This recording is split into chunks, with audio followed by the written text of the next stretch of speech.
തിരുവനന്തപുരത്ത് 4 ദിവസം നീണ്ടുനിന്ന ജലക്ഷാമത്തിന് താൽക്കാലിക പരിഹാരം മാത്രമേ ആയിട്ടുള്ളൂ. കുടിവെള്ള വിതരണം ഭാഗികമായി പുനഃസ്ഥാപിച്ചിട്ടുണ്ട്. ആറ്റുകാൽ, ഐരാണിമുട്ടം എന്നീ സ്ഥലങ്ങളിൽ വെള്ളം എത്തിയിട്ടുണ്ട്. എന്നാൽ വട്ടിയൂർക്കാവ് ഭാഗത്ത് പ്രതിസന്ധി മാറിയിട്ടേയില്ല. മന്ത്രി റോഷി അഗസ്റ്റിന്റെ പ്രഖ്യാപനം ഇന്ന് പാഴായിട്ടുണ്ട്. 11 മണിയോടെ പ്രശ്നത്തിന് പൂർണ്ണ പരിഹാരമാകുമെന്നായിരുന്നു പ്രഖ്യാപനം. റിപ്പോർട്ട് കണ്ട ശേഷം അതിഥികളിലേക്ക്. സമാനതകളില്ലാത്ത ദുരിതത്തിലൂടെയാണ് കഴിഞ്ഞ 4 ദിവസമായി തിരുവനന്തപുരം നഗരനിവാസികൾ കടന്നുപോയിക്കൊണ്ടിരിക്കുന്നത്. കുടിക്കാനോ കുളിക്കാനോ വെള്ളമില്ലാത്ത അവസ്ഥ. തിരുവനന്തപുരം നഗരത്തിന്റെ വിവിധ മേഖലകളെ വലച്ച കുടിവെള്ളക്ഷാമത്തിന് ഒടുവിൽ പരിഹാരമായി. കുടിവെള്ള വിതരണം ഭാഗികമായി പുനഃസ്ഥാപിച്ചു. പലർക്കും നീണ്ട 4 ദിവസത്തെ ഇടവേളയ്ക്ക് ശേഷം വെള്ളം എത്തിയതിലുള്ള സന്തോഷമുണ്ട്. വെള്ളം വന്നിട്ടുണ്ട്. ഒരുമാതിരിപ്പെട്ട എല്ലാ വീടുകളിലും വന്നിട്ടുണ്ട് വെള്ളം. ഒരുപാട് ബുദ്ധിമുട്ടായിരുന്നു ഈ 4 ദിവസവും. 4 ദിവസം ചെറിയ രീതിയിൽ നൂല് പോലെ വരുമായിരുന്നു. ഇപ്പോഴും പലയിടത്തും കുടിവെള്ളം എത്താനുമുണ്ട്. മേലാങ്കോട്, PTP നഗർ, വട്ടിയൂർക്കാവ്, വാഴോട്ടുകോണം, കുരിയാത്തി, കരമന തുടങ്ങി ചിലയിടങ്ങളിലും വെള്ളം എത്തിയിട്ടില്ലെന്ന് ജനം പരാതിപ്പെട്ടു. ഇവിടെ എത്തിയിട്ടില്ല. ഇന്ന് ഇത്രയും സമയമായി ഇതുവരെ ഞങ്ങൾക്ക് കിട്ടിയിട്ടില്ല. 5 ദിവസമായി കുടിക്കാൻ പോലും ഞങ്ങൾക്ക് ഒരു തുള്ളി വെള്ളം പോലും കിട്ടുന്നില്ല. ഒരു വല്ലാത്ത അവസ്ഥയാണ്. ഇടുങ്ങിയ പ്രദേശം, ചെറിയ ഇടവഴി ആയതുകൊണ്ട്. അതുകൊണ്ട് എത്രയും പെട്ടെന്ന് ഇതൊന്ന് കിട്ടിക്കഴിഞ്ഞാൽ ഞങ്ങൾക്ക് ഒരു തുള്ളി വെള്ളം കുടിച്ചുകൊണ്ട് ഇവിടെ കിടക്കാം, മരിക്കാം. ഏറ്റവും കൂടുതൽ ദുരിതത്തിലായത് വയോധികരും രോഗികളുമാണ്. പലരും ഇടവഴികളിലൂടെ കിലോമീറ്ററുകൾ നടന്നാണ് പൊതുടാപ്പിൽ നിന്ന് വെള്ളം എടുക്കുന്നത്. വെള്ളം ഇല്ലാന്ന് അറിഞ്ഞപ്പോൾ മുള്ളുപാട്ടി ചെന്ന് എടുത്തു. എളുപ്പംകാലമൊക്കെ മക്കളെ വേറെ പാടുപെട്ടു. നമ്മൾ വയ്യാത്തവരല്ലേ ചെന്ന് അവിടെ നിന്ന് കൊണ്ടുവരാൻ എന്ത് പാടുപെടും മക്കളെ. കാലും കൈയും വയ്യാതെ നമ്മൾ അങ്ങോട്ടൊക്കെ കൊണ്ടുപോകണുണ്ട് വണ്ടിയിൽ. ഇങ്ങോട്ട് ഈ മുടിക്കിലോട്ടേ വന്നിട്ടില്ല മക്കളെ. അങ്ങോട്ട് മുടിക്കലും വെള്ളം വന്നില്ല എന്നാണ് പറഞ്ഞത്. എൻ്റെ മുടിക്കൽ ഭാഗികമായി പ്രശ്നം പരിഹരിച്ചുവെങ്കിലും ഉയർന്ന പ്രദേശങ്ങളിലും താഴ്ന്ന പ്രദേശങ്ങളുടെ പല ഭാഗത്തും വെള്ളം എത്താനുണ്ട്. വെള്ളം എത്തിയ പലയിടങ്ങളിലും നൂൽ പോലെയാണ് ടാപ്പിലൂടെ ഒഴുകുന്നത്. അത്ര ശക്തി കുറവാണ് ജലത്തിന്റെ വരവ്. താഴ്ന്ന പ്രദേശങ്ങളിലൊക്കെ വെള്ളം എത്തിയെങ്കിലും പല പ്രദേശങ്ങളിലും ഇനിയും വെള്ളം എത്താനുണ്ട്. മണികണ്ഠേശ്വരം അടക്കമുള്ള പ്രദേശങ്ങളിൽ ഇപ്പോഴും വലിയ ബുദ്ധിമുട്ടിൽ തന്നെയാണ് ജനം. ക്യാമറാൻ സുധീഷ് തിരുവല്ലയ്ക്കൊപ്പം ഗോകുൽനാഥ്, മാതൃഭൂമി ന്യൂസ്, തിരുവനന്തപുരം. നമ്മോടൊപ്പം VK പ്രശാന്ത് MLAയും കോൺഗ്രസ് നേതാവ് ശബരിനാഥനും ചേരുകയാണ്. ശ്രീ ശബരിനാഥൻ, അതായത് എണ്ണി പറയാവുന്ന പിഴവുകളാണ് ഉണ്ടായിരിക്കുന്നത്. ജനം 4 നാൾ ലക്ഷോപലക്ഷം വരുന്ന ജനങ്ങളാണ് ബന്ദിയാക്കപ്പെട്ടിരിക്കുന്നത്. ദുരിതത്തിന്റെ കഥകൾ ഓരോ നിമിഷവും മാതൃഭൂമി ന്യൂസ് നൽകുന്നുമുണ്ട്. ഉത്തരവാദി ആരാണ് ശ്രീ ശബരിനാഥൻ? ഇല്ല, തീർച്ചയായിട്ടും തിരുവനന്തപുരം നഗരത്തിൻ്റെ ദുരവസ്ഥയുടെ പ്രധാനപ്പെട്ട കാരണം ഇവിടുത്തെ ഉദ്യോഗസ്ഥരും അതിനോടൊപ്പം ഉദ്യോഗസ്ഥരുടെ മുകളിൽ നിന്ന് തീരുമാനമെടുക്കുന്ന ഇവിടുത്തെ ജനപ്രതിനിധികളടക്കമുള്ള ഭരണവൃന്ദവുമാണ്. വളരെ എളുപ്പത്തിൽ എൻ്റെ സുഹൃത്ത് ശ്രീ പ്രശാന്ത് അടക്കമുള്ള ആളുകൾ എല്ലാം ഉദ്യോഗസ്ഥരുടെ തലയിൽ കയറ്റുമ്പോൾ നിങ്ങൾ മനസ്സിലാക്കേണ്ടത് ലെജിസ്ലേറ്റീവിൻ്റെ പണിയെന്ന് വെച്ചാൽ എക്സിക്യൂട്ടീവിനെ നേരെ വഴിക്ക് കൊണ്ടുപോകുക എന്നുള്ളതാണ്. ഇവിടെ പുതിയ റെയിൽവേ ലൈനിൻ്റെ ഭാഗമായി എത്രയോ മാസങ്ങൾക്ക് മുമ്പം റെയിൽവേ 10 കോടി രൂപ അടച്ചതിൻ്റെ ഭാഗമായിട്ടാണ് 2 പ്രധാനപ്പെട്ട ഈ പറഞ്ഞ ഇതിൻ്റെ മാറ്റങ്ങൾ ഉണ്ടാകുന്നത്. അത് എത്രയോ ദിവസങ്ങൾക്ക് മുമ്പ് തീരുമാനിച്ച് ആ സർക്കുലർ പോലും വാട്ടർ അതോറിറ്റി പറയുന്നത് 1 ദിവസം കൊണ്ട് പണിയെല്ലാം പൂർത്തിയാകും എന്നുള്ളതാണ്. അതനുസരിച്ച് സാധാരണക്കാരായിട്ടുള്ള തിരുവനന്തപുരത്തുകാർ എല്ലാവരും 1 ദിവസത്തേക്കുള്ള വെള്ളം ശേഖരിക്കുന്നു. ഇപ്പോൾ 5 ദിവസം 6 ദിവസമായിട്ടും ഇപ്പോഴും പല ഉയർന്ന പ്രദേശങ്ങളിലും ഭാഗികമായിട്ട് വെള്ളം കിട്ടിക്കൊണ്ടിരിക്കുകയാണ്. അപ്പോൾ ഇത് കാണുന്ന പ്രേക്ഷകർ വിചാരിക്കും ഈ 5 ദിവസം അല്ലെങ്കിൽ തിരുവനന്തപുരത്തിൻ്റെ കുടിവെള്ള പ്രശ്നമൊക്കെ വളരെ മനോഹരമാണെന്നുള്ള ഒരു പരിപ്രേക്ഷ ഉണ്ടാകും. അതൊന്നുമല്ല. ഇവിടെ തിരുവനന്തപുരം നഗരത്തിൽ കഴിഞ്ഞ 2-3 മാസമായുള്ള പ്രധാനപ്പെട്ട പ്രദേശങ്ങളിലൊന്നും വെള്ളമില്ലാത്ത അവസ്ഥയാണ്. ഇവിടെ തിരുവനന്തപുരം നഗരത്തിൻ്റെ കുടിവെള്ളം ഉദാഹരണമാണ്. ഈ സ്മാർട്ട് സിറ്റി പദ്ധതി എന്ന് പറഞ്ഞ് കഴിഞ്ഞ 2 വർഷമായി തിരുവനന്തപുരത്തെ പ്രധാനപ്പെട്ട റോഡുകൾ കുഴിച്ചിട്ടിരിക്കുകയാണ്. ആ റോഡുകൾ കുഴിച്ചിട്ടതിൻ്റെ ഭാഗമായി പൈപ്പ് ലൈൻ മാറ്റുന്നു എന്ന് പറഞ്ഞ് വഴുതക്കാട്, ഇടപ്പഴഞ്ഞി അടക്കമുള്ള മേഖലകളിൽ എത്രയോ ദിവസമായി ആളുകൾക്ക് കുടിവെള്ളമില്ല. അവിടെ കോൺഗ്രസ് അടക്കമുള്ള രാഷ്ട്രീയ പാർട്ടികൾ, അവിടുത്തെ കൗൺസിലർമാരടക്കമുള്ള ആളുകൾ, റെസിഡൻസ് അസോസിയേഷൻ അടക്കമുള്ള ആളുകൾ സമരം ചെയ്തു വരികയായിരുന്നു. ആ ആളുകളോട് അന്ന് പറഞ്ഞത് ഫെബ്രുവരി 20 മാസം അവസാനം വെള്ളം ശരിയാവുന്നുള്ളതാണ്. ഇതുവരെ അവരുടെ കാര്യം ശരിയായിട്ടില്ല. ഇപ്പോൾ 1 ദിവസം കൊണ്ട് തീർക്കേണ്ട പ്രശ്നം ഉദ്യോഗസ്ഥരുടെ ശരിയായിട്ടുള്ള തെറ്റായിട്ടുള്ള പ്രവൃത്തി കൊണ്ടും ഉദ്യോഗസ്ഥരുടെ എസ്റ്റിമേഷൻ്റെ പ്രശ്നം കൊണ്ടും അതിനോടൊപ്പം ഈ ഉദ്യോഗസ്ഥരെ ശരിയായ രീതിയിൽ എസ്റ്റിമേറ്റ് എടുപ്പിക്കുവാൻ വേണ്ടിയാണ് ജനപ്രതിനിധികൾ വിജയിപ്പിക്കുന്നത്. അവരൊന്നും മിണ്ടാതെ എല്ലാവരും ചാടി വന്നിപ്പോൾ ഇത് സർക്കാരിൻ്റെ കുഴപ്പമല്ല, ഇത് ഉദ്യോഗസ്ഥരുടെ കുഴപ്പമാണെന്ന് പറഞ്ഞാൽ സർക്കാരും ജനപ്രതിനിധികളും ചേർന്നതാണ് ഒരു ഭരണ സംവിധാനം. ആ ഭരണ സംവിധാനത്തിൻ്റെ പൂർണ്ണമായിട്ടുള്ള തെറ്റൂടാണ്. ഒരു കാര്യം കൂടെ ഞാൻ ഇപ്പോൾ പറഞ്ഞുകൊണ്ട് നിർത്തുകയാണ്. ബഹുമാനപ്പെട്ട തിരുവനന്തപുരം ജില്ലയിലെ മന്ത്രി ശ്രീ ശിവൻകുട്ടി അദ്ദേഹത്തിൻ്റെ ഫേസ്ബുക്ക് പോസ്റ്റ് ഞാൻ നോക്കുകയായിരുന്നു. ഇന്നലെ ഏകദേശം രാവിലെ ഇട്ട ഫേസ്ബുക്ക് പോസ്റ്റ് പറഞ്ഞത് വൈകുന്നേരത്തേക്കും കുടിവെള്ളം ശരിയാകും. ഓരോ പ്രദേശം അടുപ്പിച്ചുള്ള കാര്യം അദ്ദേഹം പറഞ്ഞിട്ടുണ്ട്. അദ്ദേഹവും മേയർ അടക്കമുള്ള ആളുകളും ശ്രീ പ്രശാന്ത് അടക്കമുള്ള MLAമാരും ഒക്കെ കാര്യങ്ങൾ ശരിയാവുമെന്ന് പറഞ്ഞിട്ടും ഇതുവരെ പൂർണ്ണമായി തിരുവനന്തപുരത്ത് കുടിവെള്ളം സജ്ജീകരിച്ചിട്ടില്ല എന്ന് മാത്രമല്ല, ഇതെല്ലാം പറഞ്ഞിട്ട് തിരുവനന്തപുരത്തിൻ്റെ പ്രിയപ്പെട്ട ഏറ്റവും കൂടുതൽ പ്രശ്നം അനുഭവിക്കുന്ന നിയമ അസംബ്ലിയിലും ഒക്കെയാണ്. ആ നിയമ അസംബ്ലിയിൽ MLA ആയിട്ടുള്ള ബഹുമാനപ്പെട്ട ശിവൻകുട്ടി മന്ത്രി അതിനുശേഷം വിട്ട ഫേസ്ബുക്ക് പോസ്റ്റ് വൈകുന്നേരം ക്രിക്കറ്റ് മാച്ച് കാണാൻ പോയതിൻ്റെയാണ്. ക്രിക്കറ്റ് മാച്ച് കാണാൻ എല്ലാവർക്കും ഒക്കെ പോകാൻ കുഴപ്പമില്ല, നാട്ടിൽ ഒരു പൊതുകാര്യം നടക്കുകയാണ്. പക്ഷേ ഇത്രയധികം കേരളത്തിലെ ആളുകൾ കുടിവെള്ളമില്ലാതെ, ജില്ലയിൽ ദാഹജലമില്ലാതെ, പോർട്ടബിൾ വെള്ളമില്ലാതെ, പ്രായമുള്ള ആളുകൾ മരുന്ന് കഴിക്കാൻ പറ്റാതെ, അനങ്ങാൻ പറ്റാതെ നടക്കുമ്പോൾ ഇവിടെ ക്രിക്കറ്റ് മാച്ച് നടക്കുന്നത് ഒരുമാതിരി പണ്ട് നമ്മൾ പറയുമല്ലോ, ഇവിടെ റോമ നഗരം കത്തുമ്പോൾ നീറോ ചക്രവർത്തി വീണ വായിച്ചതിന് തുല്യമാണെന്ന് മാത്രമേ ഞാൻ ഇപ്പോൾ പറയുന്നുള്ളൂ. ശ്രീ ശബരിനാഥൻ, VK പ്രശാന്ത് അല്പസമയത്തിനകം നമ്മോടൊപ്പം ചേരും. പക്ഷെ ഒരു കാര്യമുണ്ടല്ലോ, ഈ വകുപ്പുകൾ ഒരു ഇത്തരത്തിലുള്ള, കാരണം സെപ്റ്റംബർ 2-ാം തീയതിയാണ് ഈ വിവരം വാട്സപ്പ് വഴി മാധ്യമങ്ങളെ ഈ കേരള വാട്ടർ അതോറിറ്റി അറിയിക്കുന്നത്. 2 മാസം മുൻപേ റെയിൽവേ അലർട്ട് നൽകി. അപ്പോൾ എത്രത്തോളം ലാഘവത്തോടു കൂടിയാണ് കൈകാര്യം ചെയ്യുന്നത് എന്നുള്ളതാണ്. ഇന്നിപ്പോൾ എന്താണ് മന്ത്രി പറയുന്ന ഒരു പ്രോട്ടോകോൾ അങ്ങ് രൂപീകരിച്ച് കളയുമെന്ന്. അപ്പോൾ മന്ത്രിക്ക് ഉത്തരവാദിത്തമില്ലേ? ഉടനടി പിക്ക് ചെയ്യണം, ക്ലിപ്പിടണം. ഇതാരാണ് ഉദ്യോഗസ്ഥരെ തലപ്പത്തിരിക്കുന്നത്? ഉദ്യോഗസ്ഥരെ പിടിക്കണം. പിന്നെ വകുപ്പുകളുടെ ഒരു കോർഡിനേഷൻ ഇല്ല എന്ന് തിരുവനന്തപുരത്തെ നഗരത്തെ പോലെ ഒരു സ്ഥലത്ത്. കാരണം ശ്രീ ശബരിനാഥൻ പറയുന്നതിനും അപ്പുറത്തേക്കാണ്, നമുക്ക് പറഞ്ഞ് വിവരിക്കാനില്ല ഓരോ വീടുകളുടെയും അവസ്ഥകൾ. സ്ത്രീകളുടെ അവസ്ഥ, പുരുഷന്മാർക്ക് പിന്നെയും പുറത്തേക്ക് പോകാം, പ്രാഥമിക ആവശ്യങ്ങൾ, എത്രയോ കുഞ്ഞുങ്ങളുടെ അവസ്ഥ, ഡയാലിസിസ് രോഗികളുടെ അവസ്ഥ, കിടക്കുന്ന രോഗികളുടെ അവസ്ഥ. അപ്പോൾ ഇത് ഒരു ജനങ്ങളെ മുഴുവൻ ബന്ദിയാക്കി. അപ്പോൾ ഉടനടി അതിലൊരു നടപടി ഉണ്ടാവേണ്ടതല്ലേ? ഈ കോർഡിനേഷൻ എവിടെയാണ് പാളിപ്പോയെന്ന് ചോദ്യം ചെയ്യപ്പെടേണ്ടതല്ലേ? മന്ത്രി വന്ന് എന്തൊക്കെയോ മിണ്ടിപ്പോകുന്നു. ശ്രീ ശബരിനാഥ്, തീർച്ചയായിട്ടും ഇതൊരു എമർജൻസി തന്നെയാണ്. ഒരു വാട്ടർ എമർജൻസി തിരുവനന്തപുരം നഗരത്തിൽ ഉണ്ടായിരിക്കുകയാണ്. നിങ്ങൾ തിരുവനന്തപുരത്തിൻ്റെ ഘടന അറിയാവുന്നവർക്കറിയാം.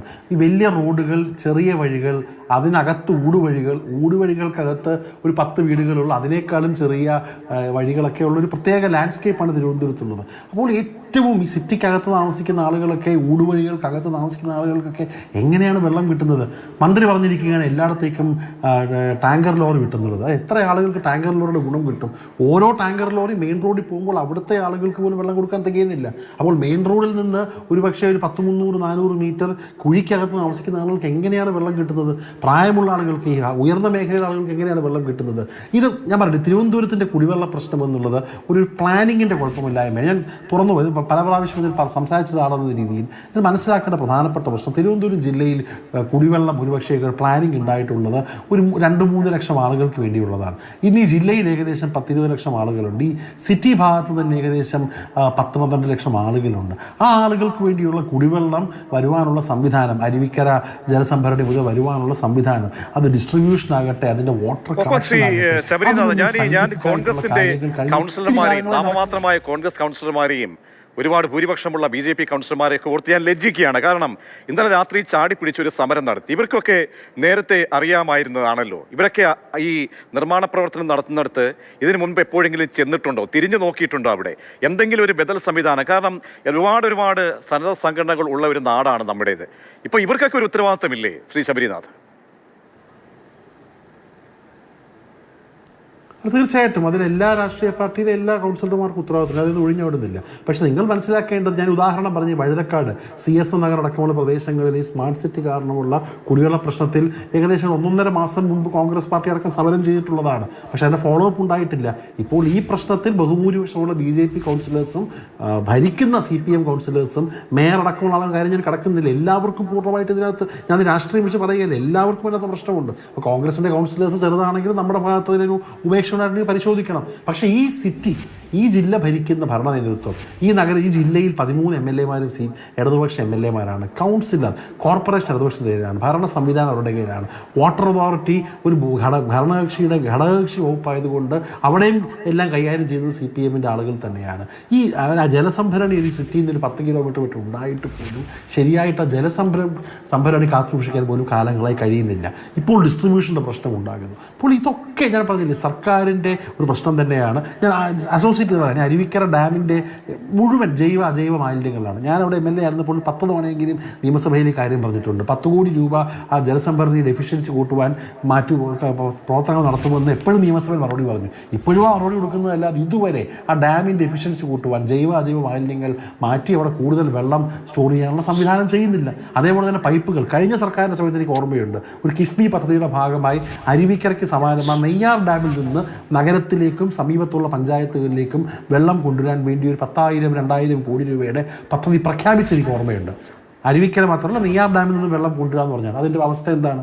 അപ്പോൾ ഞാൻ പറയുന്നത് വാട്ടർ ഡിസ്ട്രിബ്യൂഷൻ്റെ സർവ്വമേഖലകളിലും അത് അവസാനം വീടുകളിൽ കൊണ്ട് വെള്ളം എത്തിക്കുന്നത് മുതൽ വെള്ളം സംഭരിക്കുന്നത് മുതൽ ഇവിടെ പ്രധാനപ്പെട്ട പൈപ്പുകളിലൂടെ പോകുന്നതിലൊക്കെ പ്രശ്നമാണ്. അത് കാലാതീതമായി മാറ്റേണ്ടതാണ്. വാട്ടർ അതോറിറ്റി ഡിപ്പാർട്ട്മെൻറ്റിന് അതിൻ്റെ മന്ത്രിക്ക് ചുരുങ്ങിയ ജോലി എന്ന് പറഞ്ഞാൽ ഈ കാര്യങ്ങൾ ശരിയാക്കുക എന്നുള്ളതാണ്. അതുപോലും ചെയ്യുന്നില്ല. നഗരവാസികളായിട്ടുള്ള ആളുകൾക്ക് നഗരത്തിൻ്റെ ഒരു സ്വഭാവം എന്ന് വെച്ചാൽ അവർക്ക് പല ആളുകൾക്കും രാഷ്ട്രീയമൊന്നുമില്ല.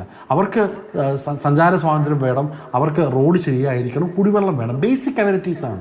ആ ബേസിക് അമ്യൂണിറ്റീസ് നൽകുവാൻ ഇവിടെ സർക്കാർ സംവിധാനവും പ്രത്യേകിച്ച് തിരുവനന്തപുരം കോർപ്പറേഷൻ തിരുവനന്തപുരം നഗരത്തെ ഒരു 50 വർഷം പിന്നോട്ട് അടുപ്പിക്കുന്ന ഒരു കോർപ്പറേഷനാണ്. ഞാൻ ഒരു കാര്യം കൂടെ ചേർത്ത് പറയാം. ഈ സ്മാർട്ട് സിറ്റിയുടെ വർക്ക് നടന്നപ്പോൾ അതിൽ നിങ്ങളുടെ മാതൃഭൂമി ഓഫീസിലേക്ക് പോകുന്ന വഴി നിങ്ങൾക്ക് ഓർമ്മയുണ്ടല്ലോ, ആ ഹോളി ഏഞ്ചൽ സ്കൂളിൽ നിന്ന് താഴോട്ട് വന്ന് മാതൃഭൂമിയിൽ ചർച്ചയ്ക്ക് പോലും പല കാലവും ഞാൻ വരാത്തതിൻ്റെ കാരണം ആ റോഡിൻ്റെ ദുരവസ്ഥ കാരണമായിരുന്നു. ആ മാതൃഭൂമി ഓഫീസിൽ ആ പ്രദേശം ഹോളി ഏഞ്ചൽ സ്കൂൾ അടക്കമുള്ള റോഡുകൾ തകർന്നിട്ട് എത്രയോ മാസങ്ങളായിരുന്നു. എന്നിട്ട് ലോക്സഭാ ഇലക്ഷൻ്റെ സമയത്ത് സമാനമായിട്ടുള്ള വഴുതക്കാട് റോഡിൽ വർക്ക് നടക്കുമ്പോൾ, അട്ടക്കുളങ്ങര റോഡിൽ വർക്ക് നടക്കുമ്പോൾ അവർ പേരിന് വേണ്ടി ഇലക്ഷന് മുമ്പ് പാർട്ടി നേതാക്കൾ ഒരു ഉദ്ഘാടന മഹാമഹം നടത്തി. ഇവിടെ ചെറിയ ചെറിയ പൈപ്പ് ഇടുന്നതിന് പോലും MLA-മാർ വന്ന് ഫോട്ടോ ഇട്ട് ഉദ്ഘാടനം നടത്തുകയാണ്. കൗൺസിലർമാരും MLA-മാരും തമ്മിൽ BJP കൗൺസിലറും CPM MLA തമ്മിൽ തർക്കമാണ് ആരാണ് പൈപ്പ് ലൈൻ കൊണ്ടുവന്നുള്ളത്. അതിന് വരെ ഫ്ലെക്സ് വെച്ച് ഫോട്ടോ. അതാണ് ശ്രീ ശബരിനാഥൻ, ഈ നാടിന്റെ ഒരു ഗതികേട് ആലോചിക്കണം. കാരണം നഗരസഭ പഴിക്കുന്നത് ജല അതോറിറ്റി പലപ്പോഴായി പൊതുമരാമത്ത് വകുപ്പിനെ പഴിക്കും. അങ്ങോട്ടും ഇങ്ങോട്ടും പഴിച്ച് പിഴിഞ്ഞ് എടുക്കുന്നത് ഈ ജനത്തിന്റെ ജീവിതമാണ് എന്നുള്ളതാണ്. എന്തായാലും ഇതിൽ നടപടി ശക്തമായി തന്നെ വേണം, അടിയന്തരമായി വേണം. കാരണം ഈ ഒരു കോർഡിനേഷന്റെ ഒരു പാളിച്ച എന്ന് പറയുന്നത് ഒരു അവധാനതയും ഇക്കാര്യത്തിൽ സർക്കാർ കണ്ടിട്ടില്ല എന്നുള്ളതാണ്. കാരണം ഈ അരുവിക്കരയിലെ ഒരു വാൽവ് അടച്ചിരിക്കുകയാണ്. ബാക്കി എത്രയോ വാൽവ് ഈ ഐരാണിമുട്ടം വരെയുള്ള അതിന് തുടങ്ങുന്ന വെച്ച് നമുക്കറിയാം എത്ര വാൽവ് അടപ്പോയിട്ടുണ്ട്. ഒരു വാൽവ് മാത്രം അടച്ച് അവിടെ നിയന്ത്രണം ഏർപ്പെടുത്തിക്കൊണ്ട് പരിഹരിക്കാവുന്ന ഒരു വിഷയമാണ്. ആ ചെറിയ വിഷയത്തിൽ പോലും ഒരു ദീർഘവീക്ഷണമില്ലാതെ പോയിട്ടുണ്ടെങ്കിൽ അതിന് ഉത്തരവാദികൾ ഉണ്ടല്ലോ. ഒരു വലിയ ഒരു ടീമിനെ ഒക്കെ ഡിപ്ലോയ് ചെയ്യപ്പെട്ടിരിക്കുന്ന ഒരു വകുപ്പല്ലേ ഇത്, ശ്രീ ശബരിനാഥൻ? തീർച്ചയായിട്ടും കേരളത്തിൽ ഏറ്റവും കൂടുതൽ ഫണ്ട് സ്പെൻഡ് ചെയ്യുന്നൊരു വകുപ്പ് വാട്ടർ അതോറിറ്റിയാണ്. സത്യം പറയുകയാണെങ്കിൽ ഈ വാട്ടർ അതോറിറ്റി പലപ്പോഴും രക്ഷപ്പെടുന്നത് പല കാരണങ്ങൾ കൊണ്ടാണ്. PWD-യെക്കാളും പലപ്പോഴും ചില മേഖലകളിൽ വലിയ അനാസ്ഥ കാണിക്കുന്ന വാട്ടർ അതോറിറ്റിയാണ്. ഏറ്റവും കൂടുതൽ കാലങ്ങളായി നീണ്ടുപോകുന്ന പ്രോജക്റ്റുകൾ വാട്ടർ അതോറിറ്റിക്കാണ്. എല്ലാ ഉദ്യോഗസ്ഥരും കുറ്റം പറയത്തില്ല. പക്ഷേ വാട്ടർ അതോറിറ്റിയിലൊരു എഫിഷ്യൻസി കുറവുണ്ട്. കാര്യങ്ങൾ ഇങ്ങനെയൊക്കെ പോയാൽ മതി എന്നുള്ള ഒരു തീരുമാനം പണ്ടേ മുതൽക്കുണ്ട്. പക്ഷെ ഇതിനെ നേരായ വഴിയിൽ കൊണ്ടുപോകുന്നത് ഈ മന്ത്രി പരാജയമാണോ ശ്രീ ശബരിനാഥൻ? ഈ മന്ത്രി ഒരർത്ഥത്തിൽ അല്ല, ഈ ജലവകുപ്പിന്റെ ചുമതലയുള്ള ഈ മന്ത്രി ഒരു പരാജയമാണോ? തീർച്ചയായിട്ടും മന്ത്രി പരാജയമാണ്. ഇവിടുത്തെ ജില്ലയിലെ മന്ത്രി പരാജയമാണ്. MLA-മാർ പരാജയമാണ്. ഇപ്പം മന്ത്രിമാരും മുഖ്യമന്ത്രി പരാജയമാണെന്ന് ഇടതുപക്ഷ MLA ശ്രീ PV അൻവർ തന്നെ പറയുകയല്ലേ. ഒരു സംശയവുമില്ല. അൻവർ പറയുന്നത് ഇപ്പോൾ VK പ്രശാന്ത് വരെ പറഞ്ഞില്ലേ ഇവിടെ ഉദ്യോഗസ്ഥരുടെ കുഴപ്പമാണെന്നുള്ളത്. അതിൻ്റെ അകത്ത് ഉദ്യോഗസ്ഥർ പോലുള്ള മന്ത്രിമാരുടെ കുഴപ്പമാണെന്നല്ലേ പറയുന്നത്. അപ്പോൾ CPM MLA പറഞ്ഞ അതേ കാര്യമാണ് ഞാൻ പറയുന്നത്. ഈ മന്ത്രിസഭ തന്നെ പരാജയമാണ്. പിന്നെ ഈ ഡിപ്പാർട്ട്മെൻറ്റിൽ ഒരു വലിയ പ്രശ്നം, ഈ വാട്ടർ അതോറിറ്റിയുടെ ഹെഡ് ഓഫീസ് തിരുവനന്തപുരത്താണ്. ഇവിടെ കാലങ്ങളായിട്ടുള്ള ഹൈടെക് സംവിധാനങ്ങൾ ഉണ്ട് എന്നൊക്കെയാണ് പറയുന്നത്. സയൻറ്റിഫിക് ആയിട്ടുള്ള അപ്ഗ്രേഡേഷൻ നടത്തുന്നതാണ് പറയുന്നത്. ഇപ്പോൾ നിങ്ങൾ സ്മാർട്ട് സിറ്റി പദ്ധതിയിൽ പുതിയ പൈപ്പുകളൊക്കെ താഴെ വരുന്നതെല്ലാം ഈ കമ്പ്യൂട്ടറിലൂടെ കാണാൻ പറ്റും എന്നൊക്കെയാണ് പറയുന്നത്. പക്ഷെ അതൊന്നും എന്തുകൊണ്ട് ചെയ്യുന്നില്ല? ഇപ്പോൾ പൈപ്പ് പൊട്ടിയാലും നമ്മൾ പഴയ വഴി കുഴിച്ചാണ് തപ്പി കണ്ടുപിടിക്കുന്നത്. ആ അവസ്ഥയിൽ തന്നെ പല കാര്യങ്ങളും നിൽക്കുന്നത് കഷ്ടമാണ്. തിരുവനന്തപുരം ജില്ലയുടെ ഇൻഫ്രാസ്ട്രക്ചർ നമ്മളിത് മൊത്തത്തിൽ നോക്കുകയാണെങ്കിൽ ഈ പറഞ്ഞ റോഡുകളുടെ വിഷയം, സ്മാർട്ട് സിറ്റി എന്ന് പറഞ്ഞ കാര്യങ്ങൾ, അല്ലെങ്കിൽ ഈ പറഞ്ഞ കുടിവെള്ളത്തിൻ്റെ പ്രശ്നം, എന്തിനൊരു പാവപ്പെട്ട ജോയ് എന്ന് പറഞ്ഞൊരു വ്യക്തി മരണപ്പെട്ട ആമയഞ്ചാൻ തോടിൻ്റെ വിഷയം, നമ്മളെല്ലാത്തിനും നമ്പർ 1 എന്ന് പറയുകയാണ്. രാഷ്ട്രീയം പറയുകയില്ല. മറ്റു പല സംസ്ഥാനങ്ങളിൽ പോലും ഡ്രെയിനേജ് സംവിധാനങ്ങൾക്കുള്ള ഓട്ടോമാറ്റിക് സംവിധാനങ്ങളുള്ളപ്പോൾ എന്തോ ആവട്ടെ, ആരുടെ പ്രശ്നമാവട്ടെ, ഇവിടെ സ്യുവേജ് ടാങ്കിൽ സ്യുവേജ് ക്ലീൻ ചെയ്തപ്പോൾ ഒരാൾ മരണപ്പെട്ട നാടുകൂടായില്ല നമ്മുടെ നാട്. അപ്പോൾ ഇതൊക്കെ ഈ സംവിധാനങ്ങൾ ശരിയായിട്ട് പോകാത്തത് കൊണ്ടാണ് ത്രിതല പഞ്ചായത്തുകൾ, തിരുവനന്തപുരം കോർപ്പറേഷൻ അഴിമതിയും കെടുകാര്യസ്ഥതയും പിൻവാതിൽ നിയമനവും അല്ലാതെ കോർപ്പറേഷനെ കൊണ്ടും മേയറെ കൊണ്ടും മേയറുടെ ഓഫീസിനെ കൊണ്ടും ജനങ്ങൾ പൊറുതിമുട്ടി അതിൻ്റെ മാക്സിമത്തിൽ ഇരിക്കുകയാണ്. പക്ഷേ ശബരിനാഥൻ എപ്പോഴും വിമർശിക്കുന്ന വ്യക്തിയാണ് മേയറെ. കാരണം ഈ റോഡുമായി ബന്ധപ്പെട്ട് അടിക്കടി ഓരോ ദിവസവും മാതൃഭൂമി ന്യൂസ് ആ ക്യാമ്പയിൻ നടത്തുമ്പോഴൊക്കെ ശക്തമായ ഭാഷയിൽ വിമർശിച്ചുകൊണ്ടേയിരിക്കുന്നു. പക്ഷേ ഇന്നലെ മേയർ അവിടെ രാത്രി മുഴുവൻ ഇരുന്നു, അല്ലെങ്കിൽ ആ ദിവസം മുഴുവൻ ഇരിക്കുന്നുണ്ട്. അതിനെ നമ്മൾ ശ്ലാഘിക്കുക തന്നെ വേണം. പക്ഷേ കാര്യപ്രാപ്തിയിലേക്ക് കാര്യങ്ങൾ വരുന്നില്ല എന്നുള്ളത് വളരെ ഒരു പ്രധാനപ്പെട്ടതല്ലേ? കാരണം നഗരസഭയ്ക്ക്, ഇത് സംസ്ഥാന ജലവകുപ്പിന്റെ കീഴിലാണെങ്കിലും നഗരസഭയ്ക്ക് അവിടെ ഒരു റോൾ ഉണ്ടല്ലോ. കാരണം ബുദ്ധിമുട്ടുന്നത് നഗരത്തിലെ ജനങ്ങളാണ്. അവിടെ ചെയ്യേണ്ട കാര്യങ്ങൾ അത് നഗരസഭയുടെ പരിധിയിൽ വരുന്നത് എന്തായിരുന്നു? അത് ചെയ്തിട്ടുണ്ടോ? അത് ചെയ്തിട്ടില്ല. ഞാൻ പറയാം. ഇപ്പോഴാണ് നമ്മൾ മനസ്സിലാക്കുന്നത് 2 പ്രധാനപ്പെട്ട പൈപ്പ് ലൈൻ ഡക്റ്റുകൾ മാറ്റുന്ന ഒരു വലിയ വർക്കാണ് കോർപ്പറേഷൻ ചെയ്യുന്നത്. നമ്മളൊക്കെ ജനപ്രതിനിധികളായിരുന്ന ആളുകളാണ്. ഒരു ചെറിയ വർക്ക് പോലും പൈപ്പ് ലൈൻ്റെയും പിരമിഡുടെയും ചെയ്യുന്നതിന് മുമ്പ് നമ്മൾ മീറ്റിംഗ് വിളിക്കാറുണ്ട്. അപ്പോൾ ഇത്രയും പ്രധാനപ്പെട്ട ഒരു വർക്ക് നമ്മുടെ പുതിയ നാഗർകോവിൽ കന്യാകുമാരി നാഗർകോവിൽ നിന്ന് ട്രിവാൻഡ്രത്തേക്കുള്ള 2ാമത്തെ റെയിൽവേ ലൈനുമായി ബന്ധപ്പെട്ട് ഇത്രയും വലിയൊരു ആക്ടിവിറ്റി വാട്ടർ അതോറിറ്റിയിൽ നടക്കുമ്പോൾ എന്തുകൊണ്ട് പ്രയറായി മീറ്റിംഗ് വിളിച്ചില്ല? ചെറിയ കാര്യങ്ങൾക്ക് പോലും ഇവിടെ ഇടതുപക്ഷത്തിൻ്റെ സാംസ്കാരിക പ്രവർത്തകർക്ക് സഹായിക്കാൻ വേണ്ടി ചെയ്യുന്ന ഓരോ ചെറിയ സാംസ്കാരിക പ്രോഗ്രാമുകളുണ്ട്. അതിനെല്ലാത്തിനും മീറ്റിംഗ് വിളിക്കുമല്ലോ. ഇവിടെ CPMൻ്റെ പാർട്ടി പരിപാടിയായി കോർപ്പറേഷൻ പ്രോഗ്രാം നടത്തുമ്പോൾ 10-15 മീറ്റിംഗ് വിളിക്കാറുണ്ടല്ലോ. ആ മീറ്റിങ്ങുകൾക്ക് വിളിക്കുന്നതിൻ്റെ ഒരു കാര്യപ്രാപ്തി പോലും എന്തുകൊണ്ട് ഈ കാര്യത്തിൽ ഉണ്ടായിട്ടില്ല? ഇവിടെ എല്ലാ കാര്യങ്ങൾക്കും മീറ്റിംഗ് വിളിപ്പാണ് കോർപ്പറേഷൻ്റെ പണി. എന്നിട്ട് ഈ വിഷയത്തിൽ പ്രധാനപ്പെട്ട സിറ്റിയിൽ 5 ലക്ഷം ആളുകൾ കുടിവെള്ളം ബുദ്ധിമുട്ടുണ്ടാകുന്ന 33 വാർഡുകളിൽ പൂർണ്ണമായും 12 വാർഡുകളിലും ഭാഗികമായെന്ന് പറഞ്ഞ് ഏകദേശം 100 വാർഡുകളിലും പ്രശ്നമുണ്ടാക്കിയ ഒരു വിഷയത്തിൽ എന്തുകൊണ്ട് ഇതിന് മുമ്പ് മീറ്റിംഗ് ഉണ്ടായില്ല? എന്തുകൊണ്ട് ക്രിയേറ്റീവായിട്ട് ഇതിന് ഓപ്ഷൻസ് 1, 2, 3 ഓപ്ഷൻസ്, ഒരു ബാക്കപ്പ് ഓപ്ഷൻ വേണ്ടേ? ഏതൊരു മീറ്റിംഗ് നടക്കുമ്പോൾ ഏതൊരു കാര്യം ചെയ്യുമ്പോൾ ഒരു ബാക്കപ്പ് ഓപ്ഷൻ വേണ്ടേ? എന്തുകൊണ്ട് ഒരു ദിവസം കൊണ്ട് ഇത് പൂർത്തിയാക്കും എന്നുള്ള ഒരു കോൺഫിഡൻസ്, എക്സ്ട്രാ കോൺഫിഡൻസ് ഡിപ്പാർട്ട്മെൻറ്റ് ഉണ്ടായപ്പോൾ അതില്ലെങ്കിൽ, നടന്നില്ലെങ്കിലുള്ള സംവിധാനം എന്താണെന്നുള്ളത് കണ്ടുപിടിക്കണ്ടേ? കുടിവെള്ളം കൊണ്ടുവരാനുള്ള കൂടുതൽ ടാങ്കറുകൾ, 15 ടാങ്കർ കൊണ്ട് തിരുവനന്തപുരം ജില്ലയിലെ ഈ പറയുന്ന നഗരത്തിലെ 10 ലക്ഷം ആളുകൾക്ക് വെള്ളം എത്തിക്കാൻ പറ്റുമോ? എന്താണ് പറയുന്നത്? ഒരു കുറവ് പഞ്ചായത്തിന് അത് പറ്റത്തില്ലല്ലോ. 15 മന്ത്രി ഫേസ്ബുക്ക് ഇട്ടിരിക്കുകയാണ് 15 വാഹനങ്ങൾ ഓടുന്നുണ്ടെന്നുള്ളത്. ഒന്നും ആവില്ല. ഞാൻ റോഡിലൊക്കെ ആളുകൾ ക്യൂ നിൽക്കുകയായിരുന്നു. അപ്പോൾ ഇനി മുന്നോട്ട് ഇന്ന് മന്ത്രി പറയുകയാണ് ഇനിയും തൊട്ട് SOP ഉണ്ടാക്കുമെന്ന്. ഈ SOP ഉണ്ടാക്കാനാണ് ഉദ്യോഗസ്ഥരിരിക്കുന്നത്. ആ SOP റിവ്യൂ ചെയ്യാനാണ് മന്ത്രി ഇരിക്കുന്നത്. അപ്പോൾ ഇനി SOP ഉണ്ടാക്കിയെങ്കിലും ഈ പറഞ്ഞ കാര്യങ്ങൾ സാധാരണക്കാരായിട്ടുള്ള നികുതി അടയ്ക്കുന്ന, ഇവിടെ വാട്ടർ ടാക്സ് അടക്കമുള്ള കാര്യങ്ങൾ എത്രമാത്രം കൂട്ടിയെന്നുള്ള കാര്യത്തിലേക്ക് ഞാൻ കിടക്കുന്നില്ല. ഇവിടെ നികുതി അടയ്ക്കുന്ന പാവപ്പെട്ട തിരുവനന്തപുരത്തുകാർക്ക് ഇവിടെ ഒരു മന്ത്രി പറഞ്ഞു, ഞാൻ അതോടെ പറഞ്ഞു നിർത്താം. ഇടയ്ക്ക് ഒരു ദിവസം കർണാടകത്തിൽ ബാംഗ്ലൂരിൽ വെള്ളമില്ലാതിരുന്നപ്പോൾ രാജീവ് എന്ന മന്ത്രി പറഞ്ഞു IT കമ്പനികൾ നിങ്ങൾ കേരളത്തിലേക്ക് പോയി, ഇവിടെ സദാ വെള്ളമുണ്ടെന്ന് പറഞ്ഞു. ഇപ്പോൾ തിരുവനന്തപുരം ജില്ലയിൽ 5 ദിവസമായിട്ട് വെള്ളമുണ്ടായിട്ട് ആ മന്ത്രിക്ക് ഇപ്പോൾ മറുപടിയില്ല. അപ്പോൾ ഞാൻ പറഞ്ഞു വരുന്നത്, മന്ത്രിസഭയിലെ ആളുകൾ ഈ രാഷ്ട്രീയത്തോടൊപ്പം ദീർഘവീക്ഷണത്തോടു കൂടി പൊളിറ്റിക്സിനോടൊപ്പം ക്രിയേറ്റീവ് വർക്ക് ചെയ്യണം. അത് നടന്നിട്ടില്ല. ഈ കോർപ്പറേഷനും ജനപ്രതിനിധികളും മന്ത്രിസഭയും ഉദ്യോഗസ്ഥരെല്ലാം അടങ്ങുന്ന ഭരണ നേതൃത്വത്തിൻ്റെ പരാജയം തന്നെയാണ്. ഇനിയും അത് ഉണ്ടാവാതിരിക്കാനുള്ള ഒരു കാര്യം കൂടി ഉണ്ടാകണം. അതോടൊപ്പം ഈ പറഞ്ഞ സ്മാർട്ട് സിറ്റി അടക്കമുള്ള വർക്ക് ഈ കോർപ്പറേഷൻ ഇലക്ഷൻ മുമ്പ് തീർക്കണമെന്നുള്ള ഒരു അഭ്യർത്ഥന കൂടെ വെക്കുകയാണ്. ശരി. എന്തായാലും ശ്രീ ശബരിനാഥൻ, വളരെ നന്ദി. താങ്കളടക്കം ഇതിന്റെ ദുരിതം അനുഭവിച്ച ഒരു വ്യക്തിയാണ്.